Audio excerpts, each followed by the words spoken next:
Bismillahirrahmanirrahim. Assalamualaikum warahmatullahi wabarakatuh.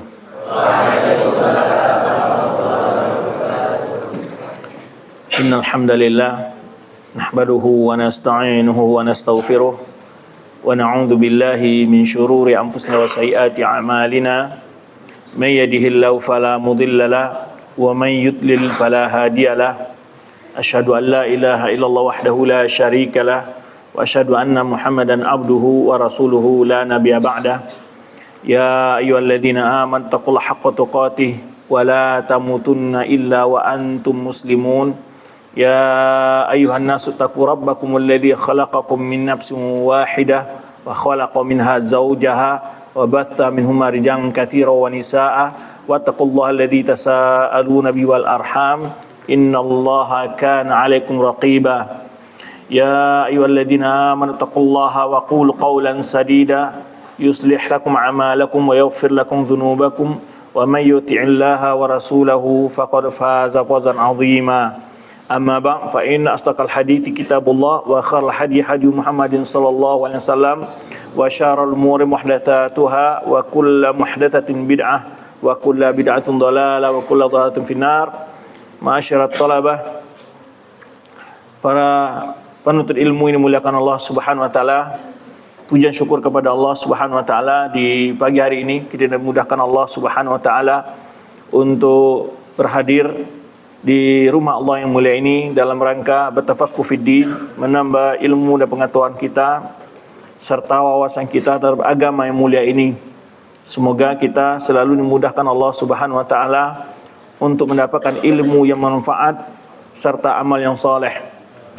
Salawat dan salam kepada Nabi kita Muhammad sallallahu alaihi wasallam. Semoga kita senantiasa dimudahkan Allah Subhanahu wa taala untuk mempelajari sunnah beliau, mengamalkannya dan mendakwahkannya. Para penuntut ilmu yang dimuliakan Allah Subhanahu wa taala, pada pagi hari ini kita akan berbincang yaitu tentang beberapa wasiat bagi para penuntut ilmu. Yang pertama adalah husnun niyah, baiknya niat dalam menuntut ilmu. Menuntut ilmu adalah merupakan ibadah yang butuh kepada niat yang ikhlas. Dan bahkan ulama jumhur mereka mengatakan bahwa amalan sunnah yang paling afdal setelah amal wajib adalah menuntut ilmu. Kemudian al-amal yaftaqir ila niyah. Amal itu bisa diterima oleh Allah Subhanahu wa taala bila niatnya benar. Al-adillah, adapun dalil-dalil tentang masalah ini katsirah. Sangat banyak sekali, la tu'ad wa la tuhsa. Yang tidak bisa dihitung, baik dari ayat Al-Quran Al-Karim maupun dari hadis-hadis Nabi sallallahu alaihi wasallam. Begitu agungnya menuntut ilmu dan juga terdapat begitu banyak ayat Al-Quran di dalam memotivasi kita untuk menuntut ilmu.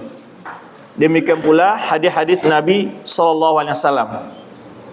Namun dalam kesempatan ini kita tidak akan membahas tentang keutamaan ilmu dalam Al-Quran maupun Sunnah.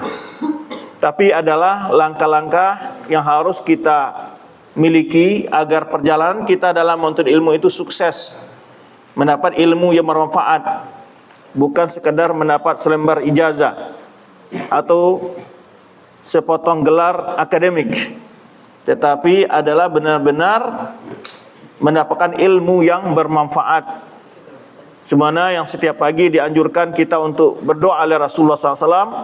Allahumma inni as'aluka ilman nafi'an wa rizqan thayyiban wa amal mutaqabbala. Digandingnya antara ilmu yang bermanfaat dengan rizqan thayyiban. Kenapa? Dan didahulukannya ilmu yang bermanfaat karena ilmu bermanfaat jauh lebih penting daripada makan. Allahumma inni as'aluka ilman nafi'an, ilmu yang bermanfaat. Bagaimana ilmu yang bermanfaat? Maka tadi perlu dengan niat yang ikhlas. Apa manfaat ilmu? Apa bentuknya manfaat ilmu kepada diri kita? Kalau ilmu tidak diiringi dengan niat yang baik, maka ilmu tidak akan menjadi ilmu yang manfaat. Memanfaat di dunia dengan mengamalkan ilmu tersebut, bermanfaat di akhirat, yaitu mendapatkan pahala dari ilmu tersebut.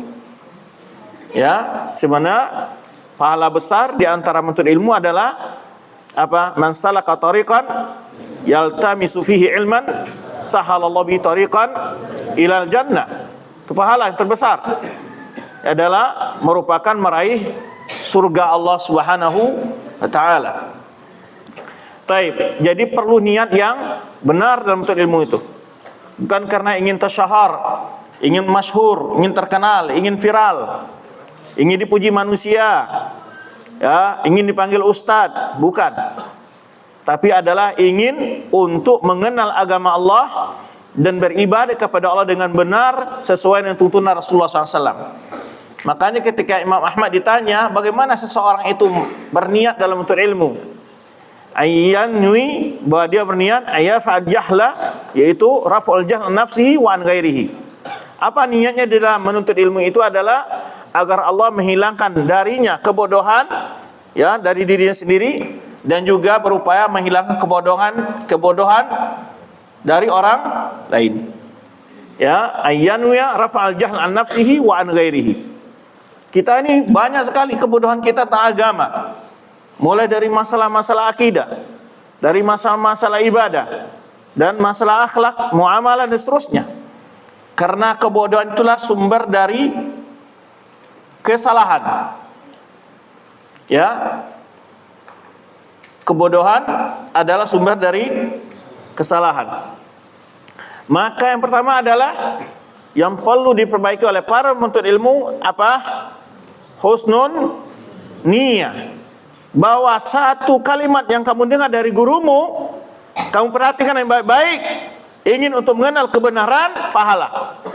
Setiap kalimat yang kamu baca dari huruf-huruf ilm, pahala.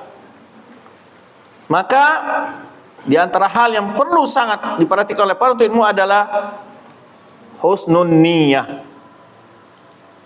Niat yang baik.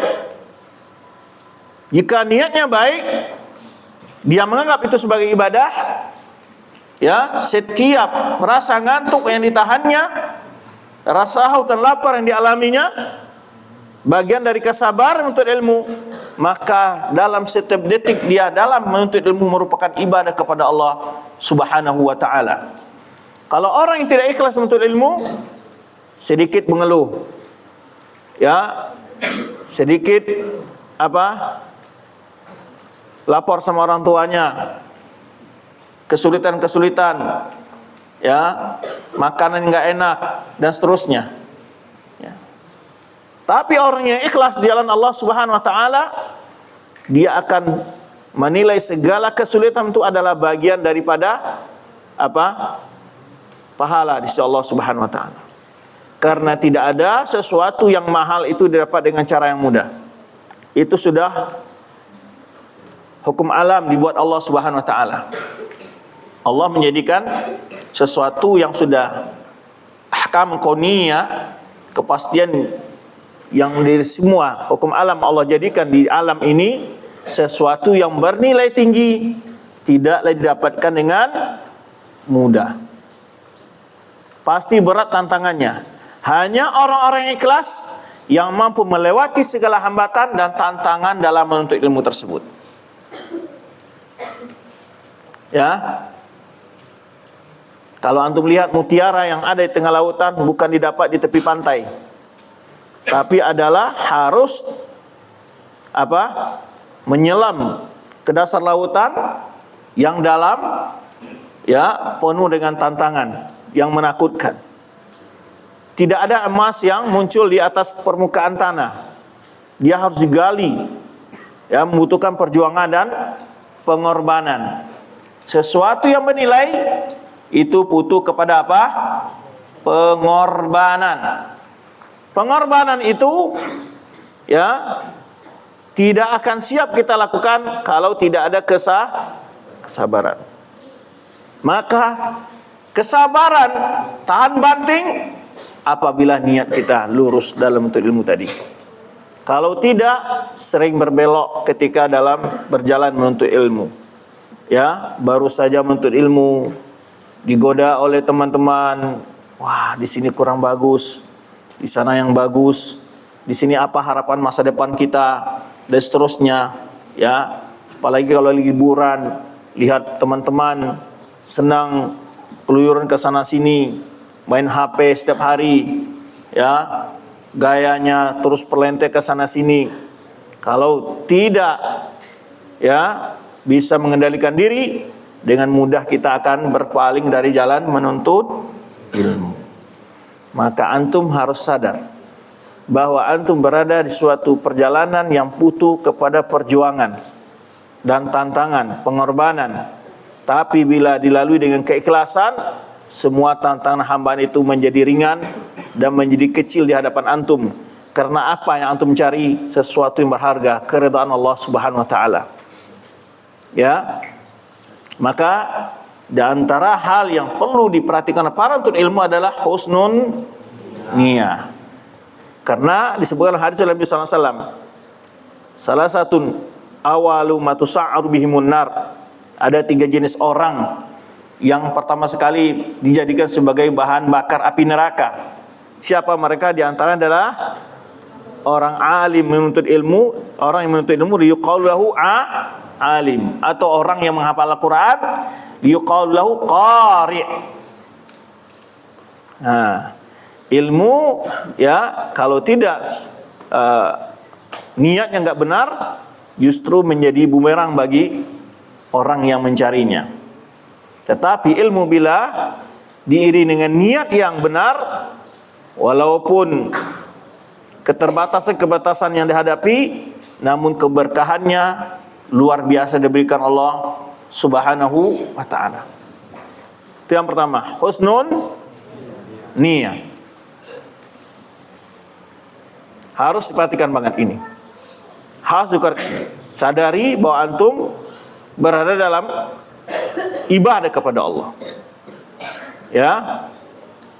Maka jangan pikirkan ketika menuntut ilmu, setelah saya tamat di sini apa pekerjaan? Pikirkan bagaimana antum di jalan menuntut ilmu, karena orang-orang berilmu tidak akan pernah terbuang. Tidak akan pernah terbuang.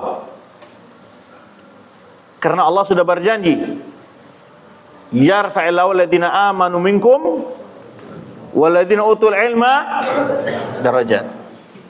Allah akan tinggikan kedua orang-orang beriman di antara kalian, dan orang yang berilmu ditinggikan oleh Allah SWT kedudukannya dengan derajat yang jauh lebih tinggi lagi.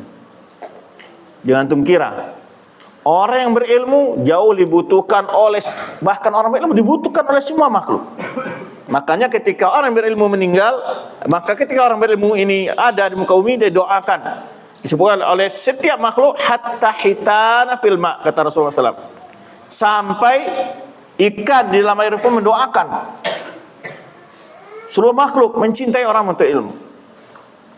Ya, maka dari itu upayakan niat yang baik dalam menuntut ilmu. Niat yang baik menuntut ilmu akan motivasinya untuk mengamalkan ilmu. Niat yang baik dalam menuntut ilmu akan membuatnya beradab dalam menuntut ilmu. Dimulai dari sini.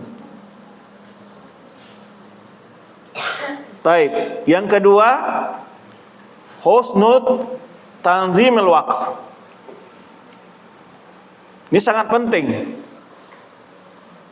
yaitu baik dalam mengatur waktu.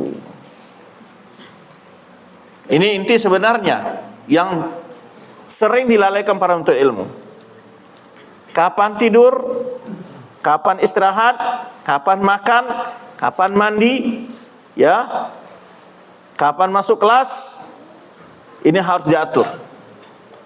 Kenapa? Karena kesibukan yang banyak tidak diatur jadwalnya akan menjadi amburadul. Bila kurang tidur, istirahat tidak cukup, penyakit datang. Akhirnya akan menjadi kendala dalam menuntut ilmu. Bila tepat tidak makan waktu, makan tidak tepat waktu, sering terlambat makan, datang apa? penyakit. Tanzim al-waqt harus benar-benar diperhatikan. Kalau kita bicara bagaimana Al-Quran dan hadis Nabi SAW bicara masalah waktu, banyak sekali. Sehingga Allah bersumpah dengan waktu-waktu.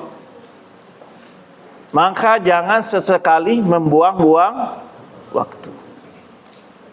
Karena masa di sini 4 tahun, 6 tahun itu masa yang sangat singkat sekali.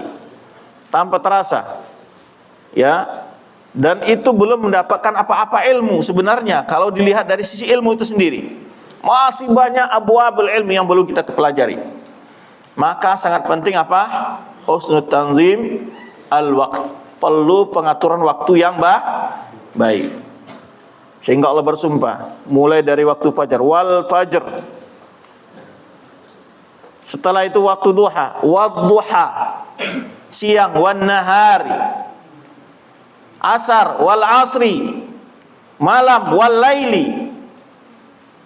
Kenapa Allah bersumpah dengan itu? Agar di mana ulama menafsirkan Allah bersumpah dengan apa yang Allah kehendaki dari makhluk. Namun makhluk tidak boleh bersumpah kecuali dengan Allah Subhanahu wa taala. Apa? Kenapa hikmahnya disebutkan oleh para ulama tafsir? Allah bersumpah dengan makhluk-makhluk tersebut menunjukkan apa? Keagungan makhluk tadi. Posisinya harus diperhatikan oleh manusia. Nah, ini perlu diatur waktu ini. Yang banyak menyebabkan kegagalan untuk ilmu adalah tidak bisa mengatur waktu. Ya. Ini paling banyak nih terjadi. Kemudian di samping pengatur waktu juga pengaturan masalah kerapian kamar dan lingkungan. Baju, pakaian, ya, itu harus dijaga. Kamarnya yang rapi. Supaya apa? Senang di kamar itu. Tapi kalau baju kotor, gelantungan di mana-mana, ya, nggak rapi, itu bosan ngeliat kamar itu. Bahkan takut masuk kamar. Ya, itu intinya. Bukan berarti sahkan itu harus mewah, tidak. Baju kotor taruh di ember. Jangan digantungkan di mana-mana. Kalau ada 5 baju kotor di kamar itu digantung, kira-kira bagaimana bau kamarnya? Kumuh. Kamar mandi harus bersih. Kalau kamar mandi tidak bersih, efeknya antum jarang mandi, malas. Maka jaga kebersihan. Kamar mandi, kamar kita sendiri, lingkungan dijaga, antum akan merasa nyaman di pondok. Akan merasa senang dalam menuntut ilmu. Maka penting sekali apa? Menjaga kebersihan dan waktu itu harus diatur. Ya, sangat penting diperhatikan hal itu. Husnul tanzim harus baik, pengaturan waktu, kebersihan kamarnya, ya, spraynya. Ini kadang-kadang pondok udah nyediakan spray, yang nggak tahu hilang kemana-mana. Kenapa tidak dicuci sekali? Minimal 1 kali seminggu harus diganti. Kenapa kadang-kadang gatal macam-macam? Karena tidak memperhatikan itu, kebersihan. Ini sangat penting karena asbab memudahkan kenyamanan dalam menuntut ilmu. Kalau tidak, disitulah datang kebosanan. Datang futur, malas. Tapi kalau kita semangat terus, ya, istirahat nyaman, bukan berarti mewah, tidak. Waktu istirahat, rapi selalu, taruh bukunya yang rapi, pakainya di tempat yang rapi. Kalau nggak dipakai, pakaian-pakaian yang bersih itu dilipat, dirapikan, dalam kardus kita taruh, dalam lemari kita, dalam koper kita. Ini enggak semua baju digantung. Udah kayak toko. Ya. Gelantungan di mana-mana. Di ranjangnya nyelempanglah kamis, enggak jelas anduk apa. Ya. Ini membuat antum tidak nyaman, membuat antum tidak senang di pondok. Kenapa? Karena begitu. Dan efek ini akan pengaruhnya akan berefek nanti setelah antum tamat di pondok. Kehidupan juga amburadul kayak gitu. Karena terbiasa tidak teratur.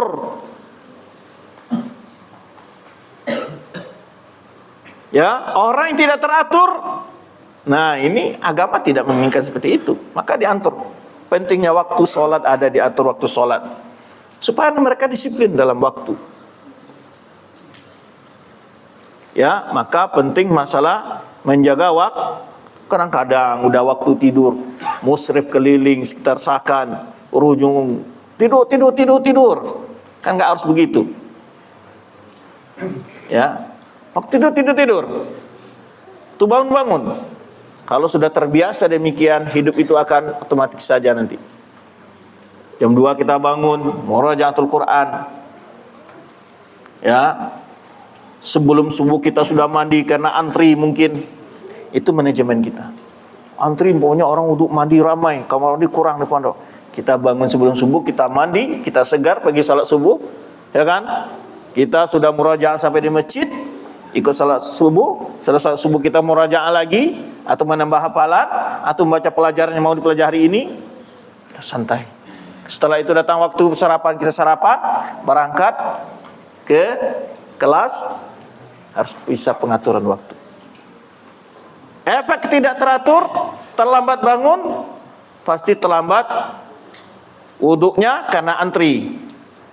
Antri terlambat sholat. Terlambat sholat, apa efeknya? Kena hukuman dan seterusnya. Ini kalau sering kena hukuman, dia akan nyaman nanti di pondok itu.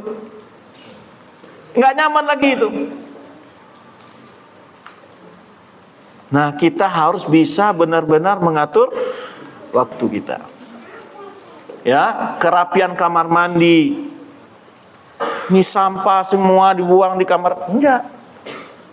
Kamar mandi itu kalau perlu, kamar mandi kita ini pemainnya adalah kamar sekian. Itu kita berlomba supaya kamar mandi kita bersih. Ini pintu kamar mandi baru saja diperbaiki, rusak.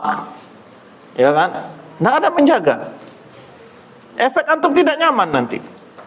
Efeknya tidak nyaman. Maka perlu bersama-sama menjaga kerapian dan kebersihan.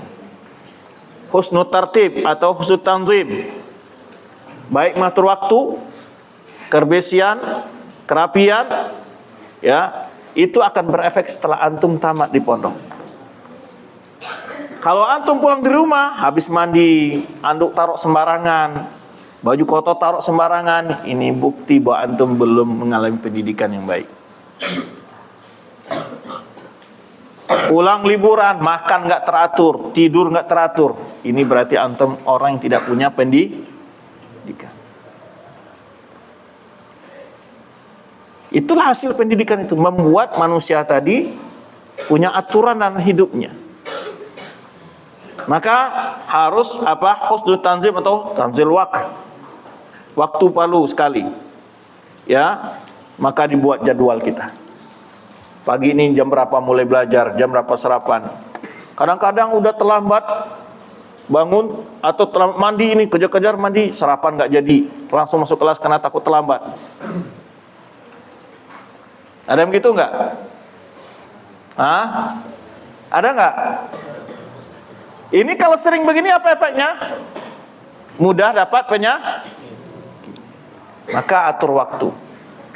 Tidur itu kalau teratur terus antum, itu nggak pernah ngantuk lagi di kelas nanti. Tapi bila tidur terlambat, ya habis salat subuh semua kayak ayam kena patok kepalanya. Ya kan? Nggak ada yang murajaah, suruh murajaah gini-gini. Perlu pengaturan waktu. Ya. Kenapa? Karena malamnya bercerita sampai jam berapa, terus begitu. Perlu pengaturan waktu. Ya. Maka ikuti agenda yang ada di ma'had dengan baik. Yang ketiga, husnul istima'. Belajar itu nggak bicara dengan teman. Harus perhatikan dengan baik.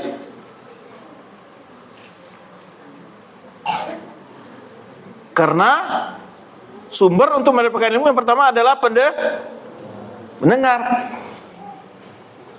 Diperhatikan, jangan ngantuk saat guru menerangkan pelajaran. Husnul istima', mendengar dengan baik. Ya, jangan sibuk dengan pekerjaan-pekerjaan juga sendiri dia. Ustaz bicara, dia apalah, ganggu teman lah. Oh, nulis-nulis di bukunya nggak jelas lah. Mengukir-ngukir apa, gambar mobil, gambar gunung, macam-macam, ya kan? Kan ada juga gitu. Ustaz cerita depan, kalau nggak ganggu teman, dia sendiri sibuk sendiri dia. Apa yang pertama? Husnul istima'. Dengarkan guru menerangkan tuh, dengarkan. Ya. Kalau nggak didengarkan, apa yang dapat ilmu sama antum?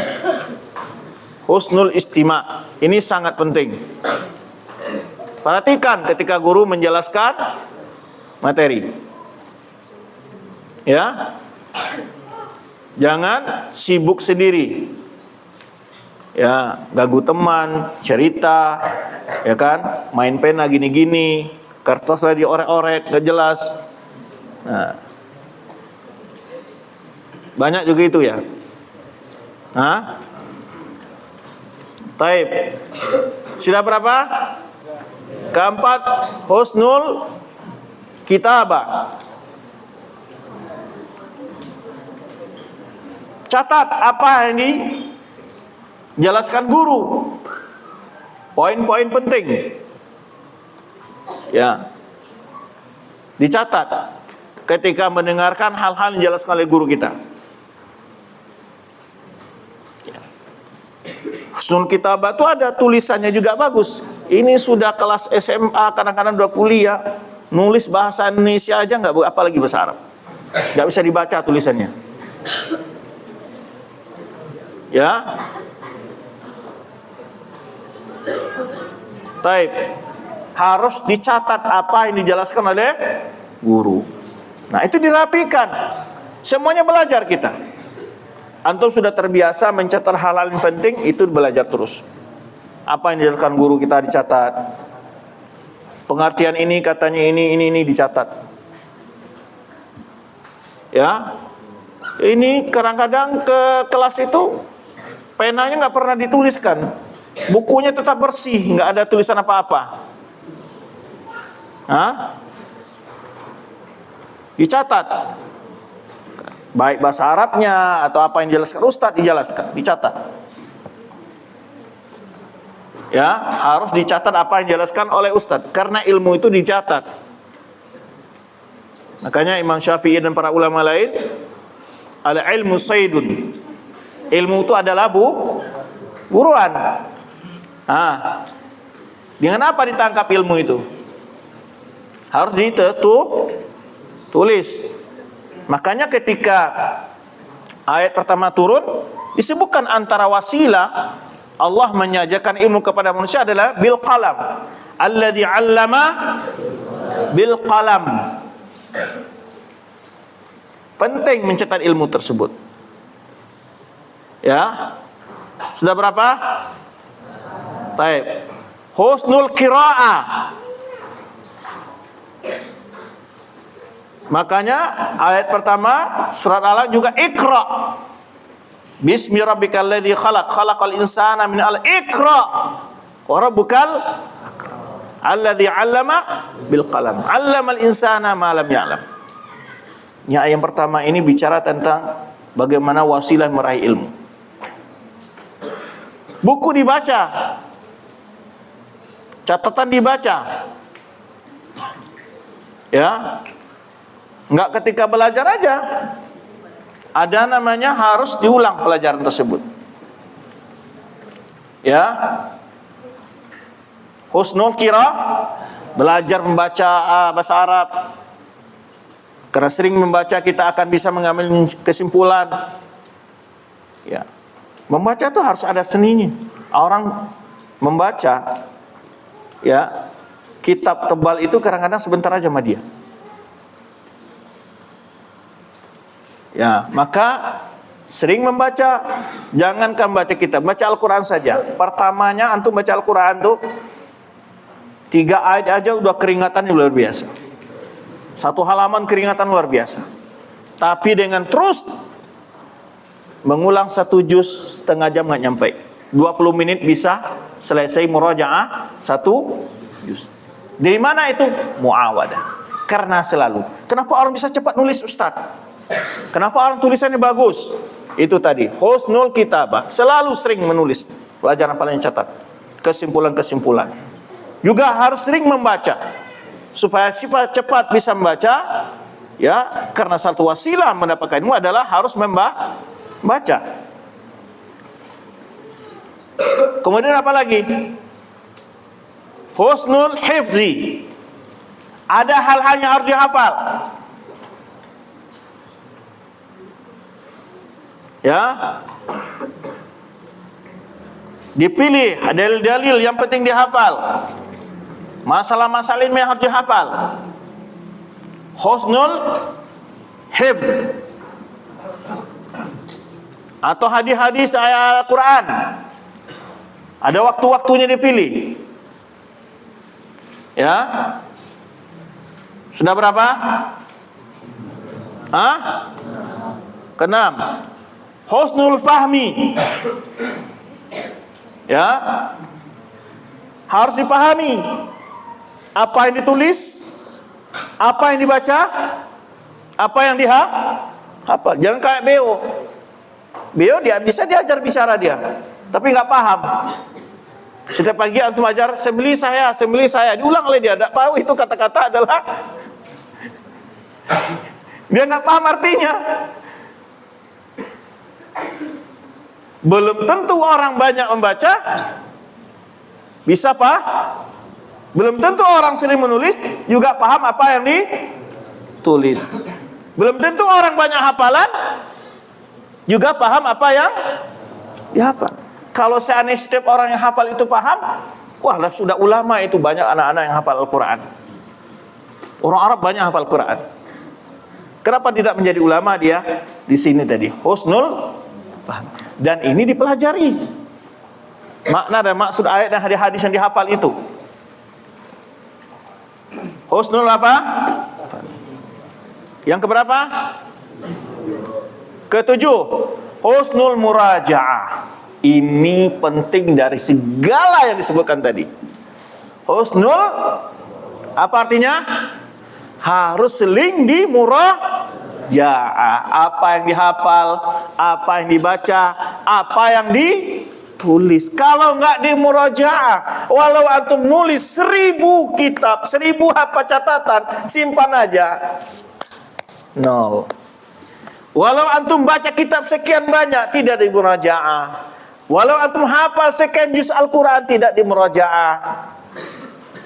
Ada manfaatnya? Maka aturlah waktu tadi itu. Kapan harus dihafal, kapan harus murajaah. Itu 7 langkah yang harus antum praktekkan di dalam apa? Nah, tadi kan awal kita ada yang kedua apa? Husnul tanzimul waqt. Harus tahu mengatur waktu, kapan makan, kapan istirahat, kapan murajaah, kapan membaca pelajaran untuk besok, kapan menghafal. Itu butuh kepada apa? Tanzim. Ya. Nah, kalau itu antum atur insyaallah. Siapa yang bisa mengulang? Siapa yang bisa mengulang ketujuh-tujuhnya? Betul. Husnul niyah. Baik, husnul tanzimul waqt. Waktu harus bisa diatur.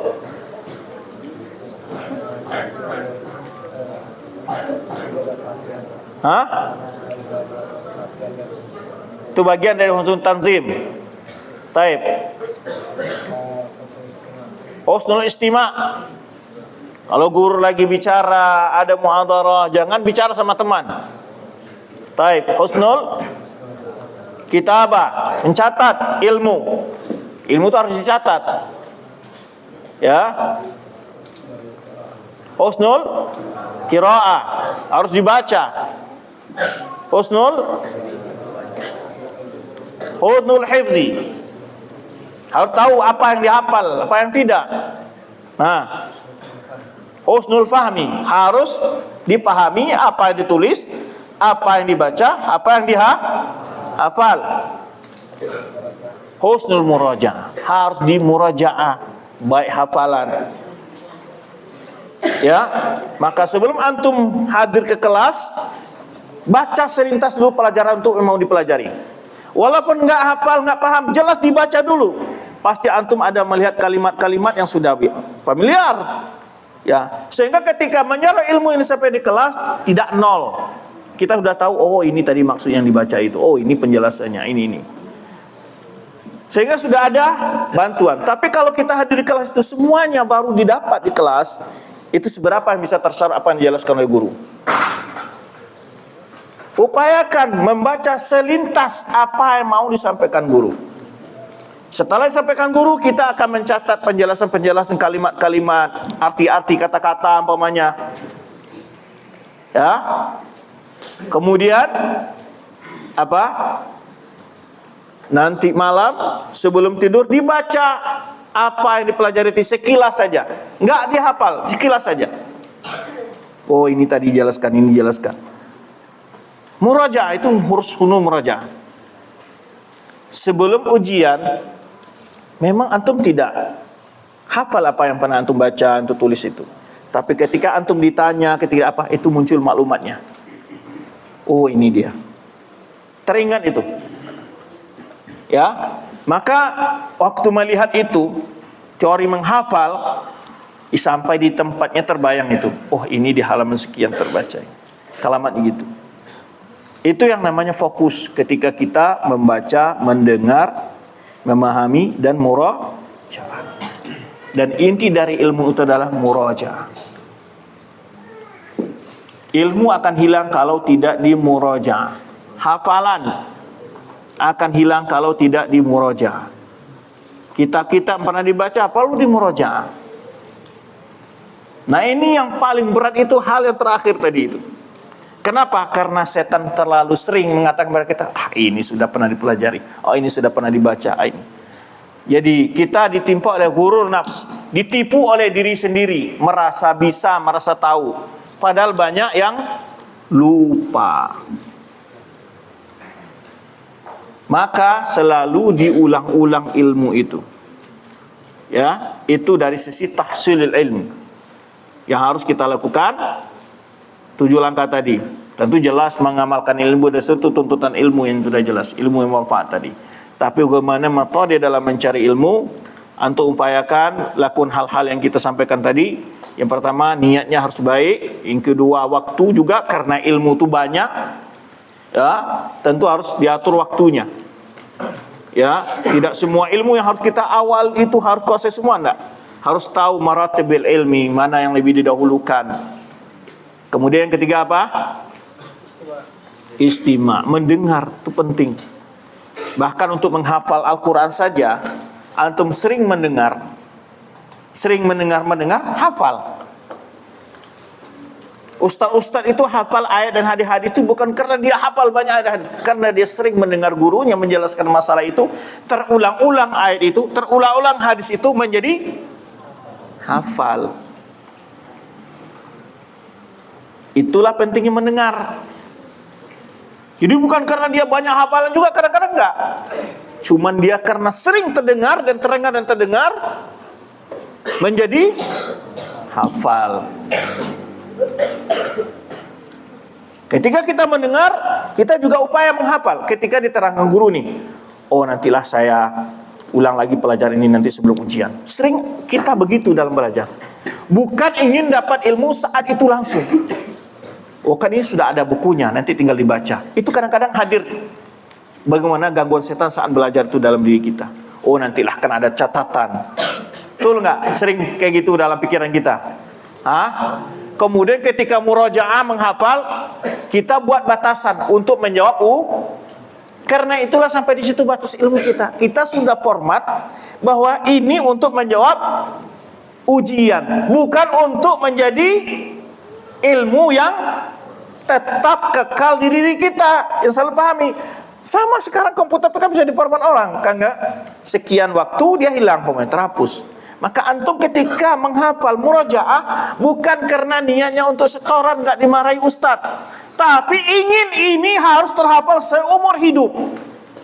Ketika menghafal, ketika murojaah bukan bayangan untuk mengisi jawaban soal-soal. Kenapa? Ini bukti banyak teman-teman kita waktu belajar di Jamiah Islamiyah itu mereka hafal kitab. Tapi di format apa? Untuk menjawab ujian. Selesai ujian ditanya lagi lupa semua dia itu. Karena di format hafalan itu hanya untuk setoran. Karena ilmu itu di sebuah format dia hanya untuk menjawab bukan ingin lengket selama-lamanya ilmu tadi. Itulah kembali dari pertama. Apa tadi? Niat antum menempat ilmu itu apa? Untuk ingin ilmu itu bersama antum selalu. Ingin antum bagi kepada orang lain juga. Maka ketika kita menjelaskan guru, kita harus berusaha menghafal ayat dia. Langsung, walaupun mungkin akan lupa tidak masalah. Membaca lupa nggak masalah. Karena dia akan muncul ketika ada pancingan nanti. Ayat dan hadis itu muncul dia. Ketika ceramah, ketika mengajar, itu bacaan-bacaan yang pernah kita baca itu keluar dia tanpa kita rasa.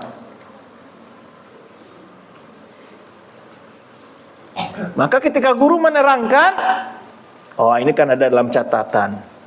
Sering gitu tuh. Tapi perhatikan langsung, dengarkan ayat itu, antum langsung tangkap, hafal.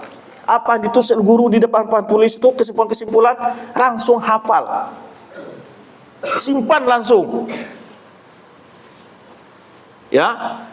Kalau itu yang antum lakukan ketika malam ujian, antum baca buku tuh gini doang. Oh ini ya gini, saya terbayang Ustadz nulis di papan tulis begini. Karena antum fokus. Oh ya Ustadz jelaskan gini ada. Oh ya, ya. Gini doang. Ketika malam ujian tuh lihat gini. Oh ya. Gitu. Kenapa? Karena sudah pernah terhafal. Dia tinggal hanya menyegarkan doang. Ya, tapi kalau antum baru hafal pada malam ujian itu, makanya semua yang mau dihafal itu kan, gimana kira antum? Berat enggak? Berat. Tapi kalau di awal antum sudah hafal, saat guru nerang itu usahakan hafal. Jangan percaya nanti akan saya ulang lagi, nanti ada tulisannya dalam buku dan itu betul. Itu cara setan untuk menjauhkan kita dari ilmu. Tapi nanti ketika murojaah kalau antum sudah hafal apa terangkan ustaz semacam itu, antum mau begini, oh ya begini. Wah ayat ini gini. Gitu. Ya, kemudian sering simpulkan keterangan-keterangan ustaz itu, dibuat kesimpulan. Mulakhas. Ya, kadang-kadang malam ujian kita nggak baca kitab semua. Kita hanya lihat pembahasan inti-inti saja. Oh, ini pembahasan begini. Ini ada pembagian kata Ustaz ada dua, ini ada dalilnya ini. Kita cetak melihat judul-judulnya, oh ya ini dalil saya ingat dalilnya ini. Wah ini apa dalilnya? Lupa lihat. Jadi begitu murojaah segera kita melihat judul-judul intinya saja. Oh ya kata Ustaz di sini. Oh ya ini pembagiannya begini. Oh ini ada hadisnya. Oh ya hadisnya itu saya ingat.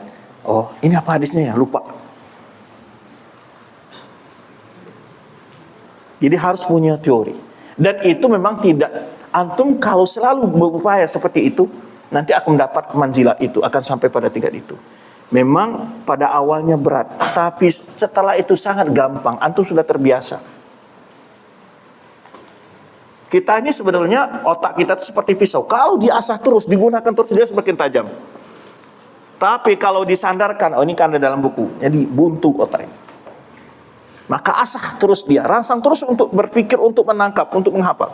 Simpan terus. Dengan demikian ilmu akan banyak terserap. Ya, maka ketika kita diminta untuk memberi ceramah, memberi apa, kapan saja siap. Karena ilmunya terhafal. Dan itu dia bicara sama dinasihatkan diri sendiri. Kalau nggak ada yang diceramahi, kita ceramah diri sendiri udah. Supaya murajaatul ilmi. Ya. Nah, Ini trik-trik yang kira-kira antum bisa terapkan bagaimana supaya mudah mendapatkan ilmu, dan ilmu itu diupayakan dapat sebanyak-banyaknya. Ya. Dan tadi kita sebutkan murajaah ilmu. Kadang-kadang kita kan ini sudah terangkan pembahasan oleh Ustaz. Tapi ketika Ustaz membahasakan pertama, berapa antum paham dari penjelasan itu? Bisa 50% untuk tangkap dari penjelasan pertama? Pasti tidak. Maka diulang lagi. Nah, kita ini udah paham. Yang baru-baru ini belum hafal. Itulah sifat murajaatul ilm. Ketika kita membaca, seberapa yang bisa kita tangkap penjelasannya? Siapa yang kita paham? Maka di sini penting murajaatul ilm. Sesama teman, ya, kita bisa. Antum ingat enggak yang disebutkan Ustaz? Apa dalilnya masalah ini ya?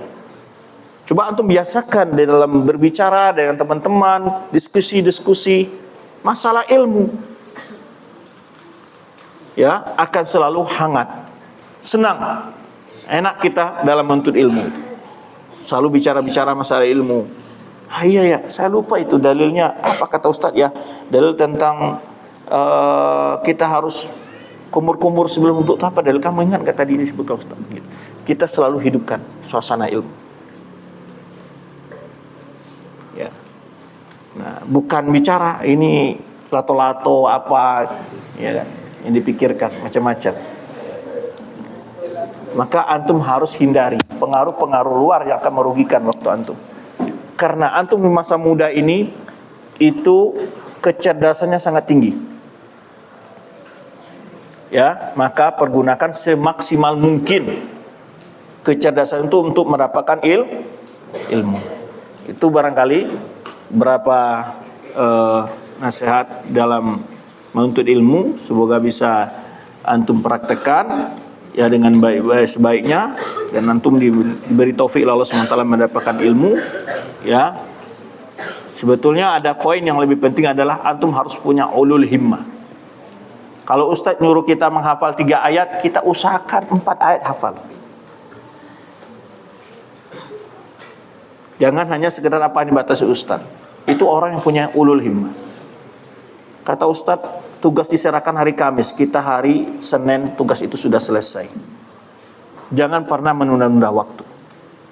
Itu diantara juga kesuksesan dalam menuntut ilmu. Karena kita tidak tahu setelah ini mungkin sakit, ada halangan, orang tua datang, sibuk, macam. Sehingga tugas itu dikerjakan di awal terus. Jangan pernah ditunda-tunda. Demikian nasihat ringkas buat antum di pagi hari ini. Karena para santri semua, maka semoga perjalanan antum dalam menuntut ilmu benar-benar dimudahkan Allah SWT, menjadikan orang-orang yang berilmu. Karena yang paling penting dalam hidup ini sebenarnya adalah ilmu. Itulah akan menggiring kita ya dalam berbagai suasana dan kondisi. Ilmu akan berikan cahaya kepada kita, apa yang terbaik dari sebuah perkataan dan perbuatan, tindakan. Maka ilmulah yang akan memandu kita kepada hal-hal yang terbaik. Demikian, wallahu a'lam bishawab. Ada asisten jawab? Baik, tafadhol, jika ada yang mau bertanya silakan.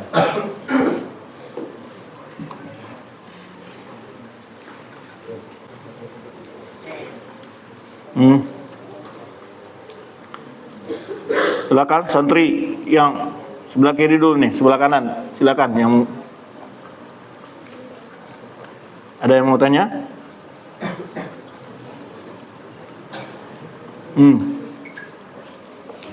Tidak ada? Fadol. Fadol. Futur. Artinya malas, tiba-tiba malas. Yang pertama adalah, antum pernah malas makan enggak? Malas minum? Kenapa tidak? Karena butuh. Pernah malas jajan enggak? Nah, kalau antum merasakan kelezatan dan kenikmatan dalam menuntut ilmu, maka tidak akan pernah ada rasa futur. Futur itu sering ngantuk atau malas disebutkan dalam penyebabnya, di antaranya ini ya, adalah kebersihan diri, pakaian, dan kamar tempat tidur. Maka antum harus selalu jaga kesegaran. Semangat terus jaga. Gimana? Jangan pernah diberi peluang. Aduh, pagi ini capek tidur dulu. Ini mulai sedikit-sedikit. Tapi setengah jam sebelum azan kita udah bangun, mandi, pakai baju yang rapi. Ya, pakai baju yang rapi. Jadi kalau bisa, baju itu ada baju yang untuk tidur, ada baju untuk main, ada baju untuk ke kelas, ada baju untuk apa? Main. Maka baju yang berkeringat, kalau itu sehari nggak ditukar, membuat kita jadi apa? Nggak nyaman. Itu datangkan malas, ngantuk. Pakailah yang segar terus, yang bersih. Ya, antum akan semangat terus. Tapi baju udah lecek, udah 3 hari nggak dicuci, terus baunya udah, itu kadang-kadang membuat kita apa? Tidak nyaman. Bahwa kita tidak nyaman. Disitulah mulai ada kemalasan. Disitu mulai ada kemalasan. Ya, maka selalu semangat. Ya, gimana caranya? Kamar yang rapi. Senang. Tapi di kamar, ya, alasnya, kasurnya udah cak-cakan, bantalnya nggak pernah dijemur, ya, tidur, waduh, kadang-kadang ngeri tidurnya. Ini membuat kadang-kadang jadi bosan. Itulah menjadi maka jadi malas, nggak semangat, ya. Tapi kalau kita bangkit bangun tidur, segar terus, ya, itu harus diciptakan, ya. Kalau tidak, makanya pikirannya tidur aja, habis sholat udah capek. Padahal sebetulnya dia tidurnya cukup. Satu penyakit yang paling bahaya itu dalam bentuk ilmu adalah kemalasan. Penyakit yang paling parah adalah kemalasan. Makanya Ibnul Qayyim menyebutkan al-jahlu wal bitala tau'amani wa umuhuma al-kasal. Kebodohan dan pengangguran dua saudara kembar. Al-jahlu wal bitala tau'amani. Kebodohan dan pengangguran dua saudara kembar itu. Wa umuhuma al-kasal. Ibu yang melahirkannya adalah malas. Maka oleh itu Rasulullah SAW memohon perlindungan kepada Allah dari sifat apa? Apa doanya? Allahumma inni a'udzubika minal ajzi wal kasli wal jubni wal bukhl. Minal ajz wal kasl. Ini penyakit yang paling parah pada manusia pada hakikatnya, malas. Itu salat sunnah malas, baca Al-Quran malas, datang ke majelis ilmu malas. Ini penyakit yang paling parah. Tetapi kata Ibnu Qayyim, ya, al-ilm wal amal tu'amani wa ummuhuma ulul himmah. Ilmu dan amal itu dua saudara kembar. Ibu yang melahirkannya adalah semangat yang tinggi. Maka antum harus semangat terus. Supaya tidak kendor semangat, jadi ciptakan suasana yang selalu segar. Ya, maka kamar dibuat nyaman. Kelas juga begitu, bersih, senang kita main di kelas. Ya. Jadi kalau kotor, kamar mandi aja kotor, maka saya sebutkan banyak santri malas mandi. Gara-gara kamar mandi kotor. Coba kamar mandi itu dibersihkan. Ya, yang sudah mulai kuning-kuning dindingnya itu dibersihkan. Antum pasti nyaman mandinya. Ini aja sabun jatuh, ngeri ngambilnya.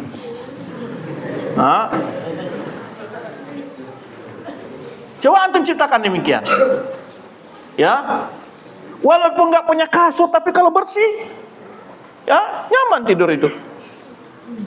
Waktu kami di pondok dulu nggak ada punya kasur, ikhwan.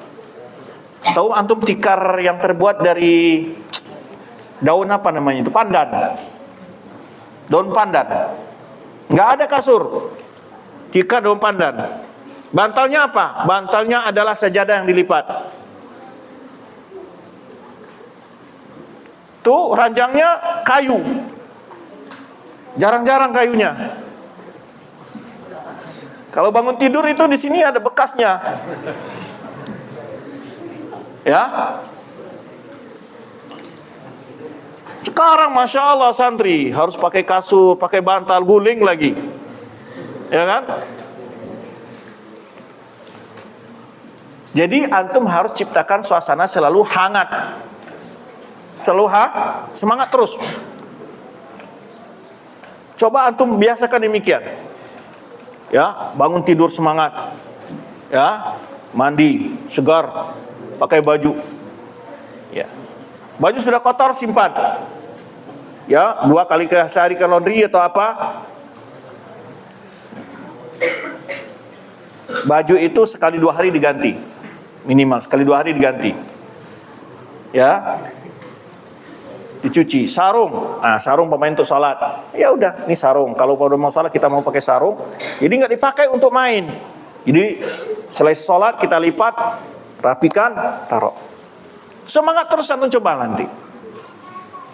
Tapi sarung habis sholat, ya, gantung gitu kan, gitu kan. Nanti baju gamisnya habis pula, lipat lagi sudah merambai-rambai semua di ranjangnya. Nah, tetapi kalau kerapian itu memang penting. Ya. Kita dalam menuntut ilmu buat kesenangan. Menuntut ilmu. Buku yang cukup. Kalau kita dulu biar belanja nggak ada, yang penting semua peralatan sekolah lengkap. Penanya, bukunya. Itu ya. Kalau pengen beli baju kita nabung dari uang belanja. Supaya semangat. Semangat, senang mau berangkat sekolah itu kita senang. Jumpa teman-teman, belajar, semangat. Jadi nggak ada malasnya, suka. Gitu. Maka ini harus kita ciptakan selalu dalam diri kita, jangan pernah malas. Ya, semangat terus. Dan terutama berdoa kepada Allah Subhanahu wa taala. Ya. Kemudian juga harus bisa variatif. Maksudnya apa? Ngapal di tempat tidur nih, apa baca gitu kan, ngantuk, udah kita pergi ke masjid. Masjid. Kadang-kadang ya kita ngapal Quran di jalan-jalan supaya hilang kebosanan. Kadang-kadang setan kalau duduk itu aja kadang-kadang ngantuk kita murajaah. Coba berdiri kadang-kadang. Buat bagaimana cara supaya kita tidak bergeser daripada jadwal yang sudah ada. Itu teori-teori yang pernah Ustadz lakukan ketika menuntut ilmu, supaya tidak datang ngantuk. Kemudian bisa dibantu dengan teman yang selalu semangat, saling menyemangati. Ayo kamar kita harus paling rapi di pondok ini, ya kan? Itu kita para pesaing, kamar kita harus rapi. Kita iuran kok pakai uang kayak. Ada minyak harumnya Ustadz masuk, hebat kamar ini. Itu persaingan. Kelas kita ada kelas yang paling rapi, bangku bersih apa semacam. Itu ciptakan, pasti antum selalu senang belajar itu. Itu teori-teori. Maka guru-guru juga harus bisa motivasi murid-muridnya. Ya, ayo kamar kita dirapikan ikhwan. Pokoknya hari Jumat atau hari Ahad libur pokoknya. Ayo kita goro kamar kita aja yuk, bersihin. Wah, kita udah bosan nih bangkunya keranjang kayak gini terus, kita atur gini yuk. Ya kan? Sekali sebulan kita geser. Oh, kamu udah dekat pintu terus, kamu sebelah tengah lagi. Itu menghilangkan apa?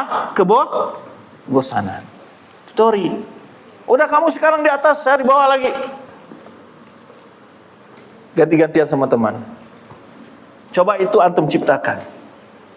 Akan terasa enak di pondok itu. Lebih senang di pondok dari pulang ke rumah. teman-teman asik belajar, ya. Nah, itu teori di antara hal bagaimana supaya kita selalu bersemangat. Tentu juga yang paling penting juga sering minum.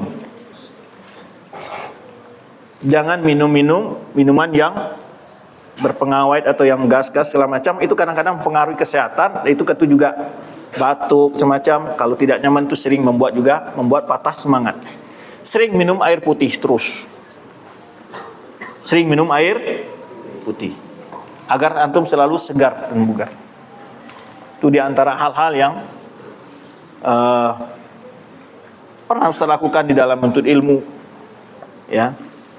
Selalu kita sering minum, pokoknya semangat.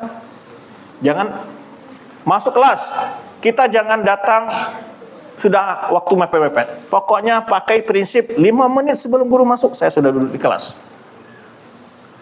5 menit sebelum guru masuk, itulah semangat itu terus tuh. Itu kita pacu terus.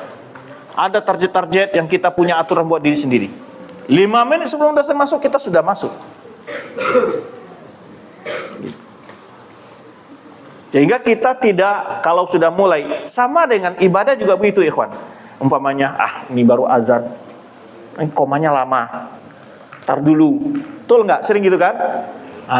Ntar dulu, besok hari ini terlambat, sudah iqamat baru berangkat, besok sudah rakaat pertama baru datang masjid, besok sudah rakaat kedua, dan begitu terus. Kalau antum buka peluang itu, antum akan semakin la yazalu qaumun yata'akhirun hatta akharhumullah. Seseorang itu selalu mundur terlambat, memang Allah jadikan dia terlambat di belakang dia. Maka jangan pernah beri kesempatan untuk masalah seperti itu. Sedikit malas, itu udah bahaya. Semangat terus. Ya, pokoknya kita udah mulai makan, kita cepat makan dulu. Berangkat ke kelas, sampai di kelas kita santai dan nunggu ustaz sambil baca-baca buku apa. Gitu. Baik. Wallahu alam bisawab. Yang lainnya? Tadal. Bagaimana cara yang mudah untuk menghafal atau trik-trik menghafal Al-Quran atau pelajaran-pelajarannya?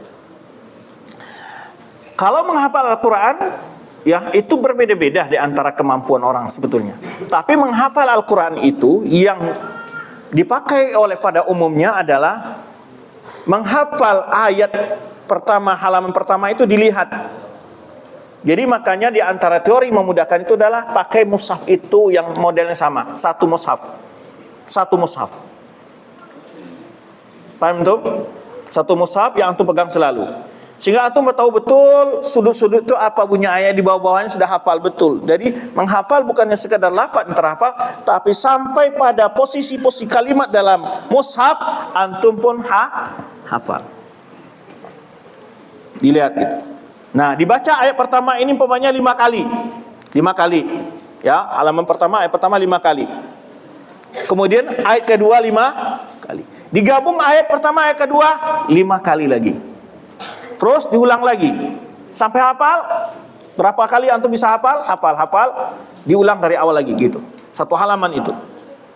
Ayat ketiga dari halaman itu juga dibaca 5 kali, pokoknya itu 10 kali. Ulang dari ayat pertama dalam halaman yang sama di 10 kali atau 5 kali. Sampai akhir ayat terakhir. Bisa 2 ayat, bisa 1 ayat. Kalau ayatnya pendek-pendek bisa 3 ayat. Diulang. Tapi untuk menyambungnya supaya tidak terputus dengan ayat berikutnya begitu. Hafal ayat pertama sekian jumlah, ayat kedua sekian jumlah yang sama, kemudian nanti ketika menggabung ayat pertama yang kedua digabung lagi dengan jumlah yang sama. Sampai satu halaman demikian. Baik, besok mulai halaman kedua, demikian pula ketika mau menggabung kedua halaman ini sama 10 kali diulang untuk menggabungnya. Itu di antara teori yang sering dilakukan di dalam menghafal Al-Quran. Jadi ketika menghafal itu ayat pertama antum lihat ini, apa saja kalimatnya pada baris pertama ini. Ingat berhenti ayat di tengah-tengah halaman, pada pinggir sebelum akhir kah, atau di ini. Nah, terbayang itu ayatnya sekalian. Ya, kalimatnya posisi di situ, ujung ayat di situ, sambungan ayat di situ. Nah, maka usahakan mushafnya 1. Modelnya.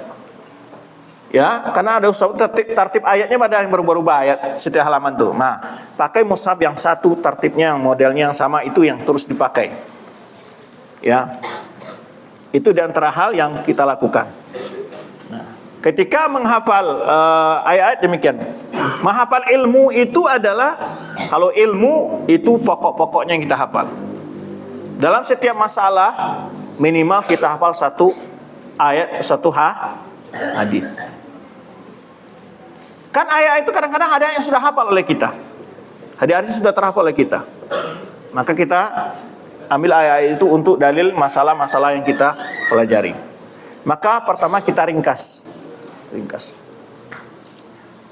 Maka kalau antum belajar nahwu umpamanya kan ada yang disingkat-singkat itu. Huruf qala umpamanya, kutubu jadin. Itu cara-cara menghafal. Ya. Ketika mau hafal nama-nama istri Rasulullah SAW, disusun oleh dia. Siapa urutannya nanti dibuat bentuk dalam susunan kalimat. Huruf apa itu? Ana itu huruf apa namanya? Huruf mudhara. Ana itu. Itu cara-cara menghafalnya. Ya, itu kalau menghafal huruf-huruf, menghafal ilmu. Itu di antara teori dipakai oleh para ulama supaya mudah mengingatnya. Ya. Nah, ini di antara-tara. Tetapi ikhwan, ilmu itu jika sering diulang tadi, itu terhafal dia. Akan terulang, terhafal. Ya, ketika kita membaca berapa kitab pun kita sudah bisa menggabung. Oh, ini ada tambahan para ulama di sini. Kita sendiri juga bisa membuat kesimpulan. Seperti apa yang Anda jelaskan pada antum hari ini itu, nggak akan ada antum temukan dalam kitab tersusun seperti itu. Tapi dari mana disimpulkan? Dari berbagai penjelasan-penjelasan dan hal-hal yang rasa terbutuhkan di dalam bentuk ilmu tadi. Ya, niat yang perlu selalu diawasi. Kalau niat selalu diawasi, insya Allah futur itu nggak datang karena ibadah. Ya, kemudian penting banget adalah masalah pengaturan waktu. Sering kita waktu nggak teratur, tidur nggak teratur, ya, makan nggak teratur. Nah, ini kadang-kadang yang membuat kita sering malas timbul karena sering terlambat dan seterusnya karena hukuman segala macam. Ini membuat kita tidak nyaman di pondok. Nah, terus apa lagi? Itu ketika pelatih husnul istima', husnul kitabah, husnul qiraah, husnul faham, husnul hifzi. Karena kalau menghafal ya ikhwan, ayat-ayat Al-Quran itu ada yang jami'. Maksudnya jami' mengumpulkan sekian masalah ilmu. Contoh umpamanya tentang rukun iman umpamanya. Itu ada ayat yang mengumpulkan jumlah yang terbanyak dari rukun iman. Begitu pula ada ayat mengumpulkan nama-nama anbiya terbanyak. Itu kita hafal. Demikian pula hadis-hadis Nabi SAW. Kan banyak hadis tentang wudu ya. Tapi ada hadis yang mengumpulkan banyak persoalan wudu di situ. Kita hafal hadis itu. Itu tori menghafal. Kan kadang-kadang walaupun sudah hafiz dia, untuk mengutip ayat dalam menyampaikan masalah kan nggak semudah itu, ya kan? Kan nggak semudah itu walaupun dihafal Al-Quran ini. Lalu ketika dia menyampaikan masalah kan nggak semudah itu dia mengutip ayat-ayat Al-Quran. Itu karena itu mumarasah, itu harus ada latihan namanya. Maka kita harus tahu ada ayat-ayat yang jami' yang mengumpulkan masalah ilmiah. Amana Rasulun unzila ilmi rabbihil mu'min kullu amana billahi wa malaikatihi wa kutubihi wa rusulihi. Ini ayat mengumpul masalah arkan iman.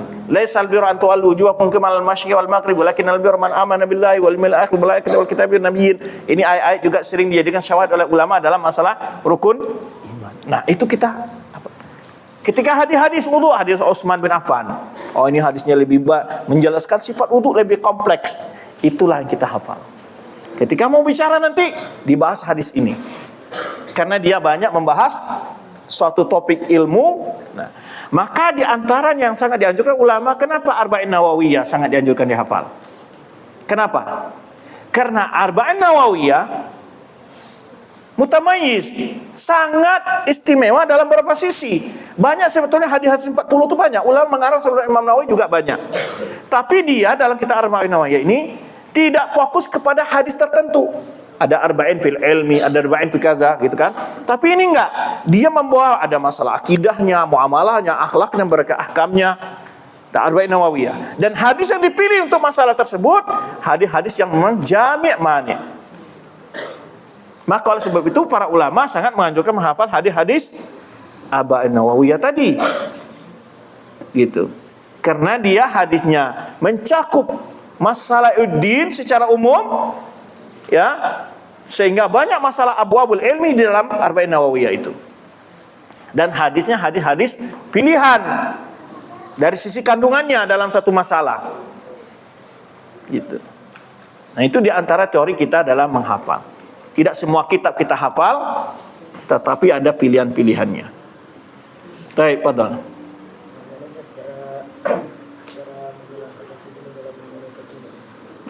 Tadi kita sudah jawab itu.